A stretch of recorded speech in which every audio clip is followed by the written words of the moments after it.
अस्सलाम वालेकुम दोस्तों, कैसे हो आप सब? आशा करता हूँ आप सब अच्छे होंगे। ये वाक़या है दो शौकनों का। बगदाद में एक बड़ा सौदागर रहता था। यह बड़ा ही दियानतदार और होशियार था। खुदा ने उसका कारोबार खूब ही चमकाया था। दूर दराज से खरीदार उसके पास पहुँचते और अपनी ज़रूरत का सामान खरीदते। इसी के साथ साथ खुदा ने उसको घरेलू सुख भी दे रखा था।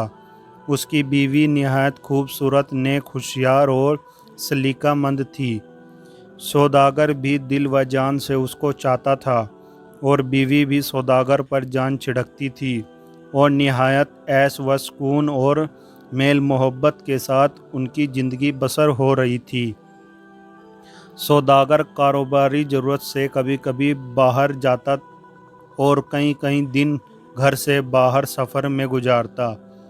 बीवी यह समझती कि इनका बाहर रहना कारोबारी ज़रूरत से होता है, मुतमईन रहती। लेकिन जब सौदागर जल्दी जल्दी सफ़र पर जाने लगा और ज़्यादा दिनों तक घर से गायब रहने लगा तो बीवी ज़रा बात खटकी और उसने सोचा ज़रूर कोई राज है। घर में एक बूढ़ी मुजलिमा थी।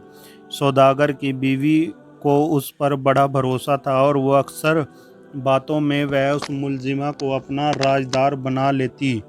एक दिन उसने बुढ़िया पर अपना शुभ जाहिर किया और बताया कि मुझे बहुत बेचैनी है। बुढ़िया बोली, ए बीबी, आप क्यों परेशान होती हैं? परेशान हो आपके दुश्मन। आपने कब कहा है? देखिए, मैं चुटकी बजाने में सब राज मालूम किए लेती हूँ। और बुढ़िया टोम में लग गई। जब सौदागर घर से चले तो यह पीछे लग गई और आखिरकार उसने पता पा लिया कि सौदागर साहब ने दूसरी शादी कर रखी है और यह घर से गायब होकर उस नवी बीवी के पास ऐश करते हैं। बुढ़िया यह राज मालूम करके आई और बीवी को सारा किस्सा सुनाया। सुनते ही बीवी की हालत गैर हो गई। शौकन की जलन मशहूर ही थी, लेकिन जल्द ही उस बीवी ने अपने आप को संभाल लिया और सोचा कि जो कुछ होना था हो चुका है। अब मैं परेशान होकर अपनी ज़िंदगी क्यों अजीरन बनाऊं? और उसने मियाँ पर बिल्कुल जाहिर ना होने दिया कि वह उस राज को जानती है। वह हमेशा की तरह सौदागर की खिदमत करती रही और अपने बर्ताव को और खुलूस व मोहब्बत में ज़रा फ़र्क न आने दिया।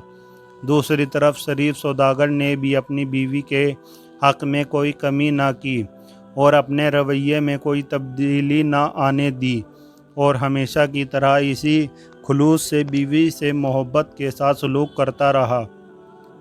शोहर के इस नेक बर्ताव ने बीवी को सोचने पर मजबूर कर दिया और उसने ये तय कर लिया कि वह शोहर के इस जायज़ हक़ में हरगिज़ रोड़ा ना बनेगी। उसने सोचा कि आखिर मियाँ मुझसे जाहिर करके भी तो दूसरा निकाह कर सकता था। मियाँ ने इस तरह छुपकर यह निकाह क्यों किया? इसलिए कि मेरे दिल को तकलीफ़ होगी, मैं शौकन के जलापे को बर्दाश्त न कर सकूँगी। कितना प्यारा है मेरा शौहर, उसने मेरे नाजुक जज्बात का कैसा ख्याल रखा। फिर उसने उस नई दुल्हन की मोहब्बत में मस्त होकर मेरा कोई हक भी तो नहीं मारा। उसके सलूक और मोहब्बत में भी कोई फ़र्क नहीं आया।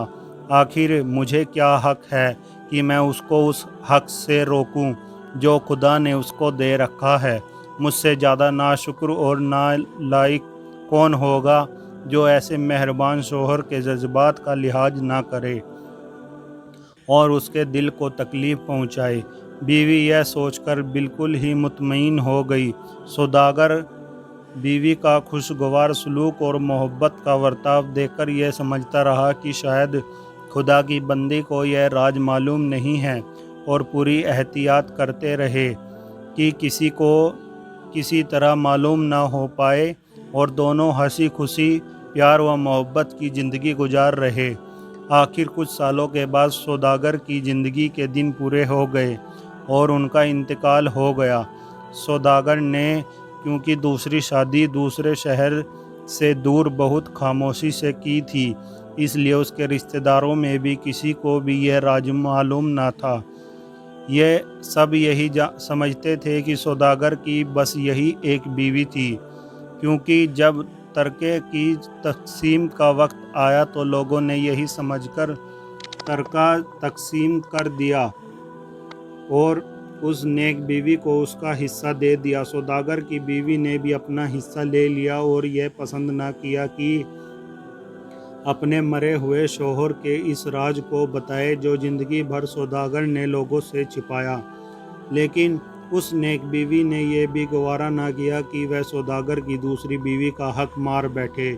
بے شک کسی کو یہ خبر نہ تھی اور نہ اس کی طرف سے کوئی دعویٰ کرنے والا تھا، لیکن اس خدا کو تو سب کچھ معلوم تھا جس کے حضور ہر انسان کو کھڑے ہو کر اپنے اچھے برے اعمال کا جواب دینا ہے۔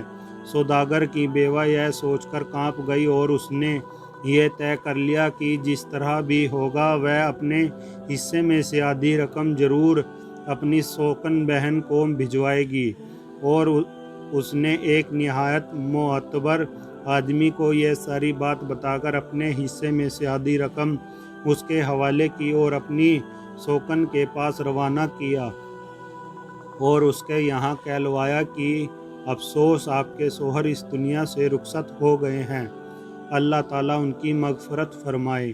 مجھے ان کی جائیداد اور ترک میں سے جو کچھ ملا ہے اسلامی قانون کے روپے کے آپ اس کے برابر کے شریک ہیں۔ میں اپنے حصے کی آدھی رقم آپ کو بھیج رہی ہوں، امید ہے کہ آپ قبول فرمائے گی۔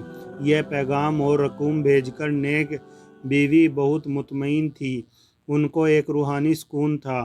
کچھ ہی دنوں میں وہ شخص واپس آ گیا اور اس نے وہ ساری رقم واپس لا کر سوداگر کی بیوہ کو دی۔ سوداگر کی بیوہ فکر مند ہوئی اور وجہ پوچھی۔ قاصد نے جیب سے ایک خط نکالا اور کہا، اس کو پڑھ لیجئے، اس میں سب کچھ لکھا ہے، آپ فکر مند نہ ہو۔ دوستو، اس کا دوسرا پارٹ ضرور دیکھنا۔ اگر آپ کو یہ واقعہ پسند آیا تو ویڈیو کو لائک کریں، شیئر کریں اور چینل کو سبسکرائب کرنا نہ بھولیں۔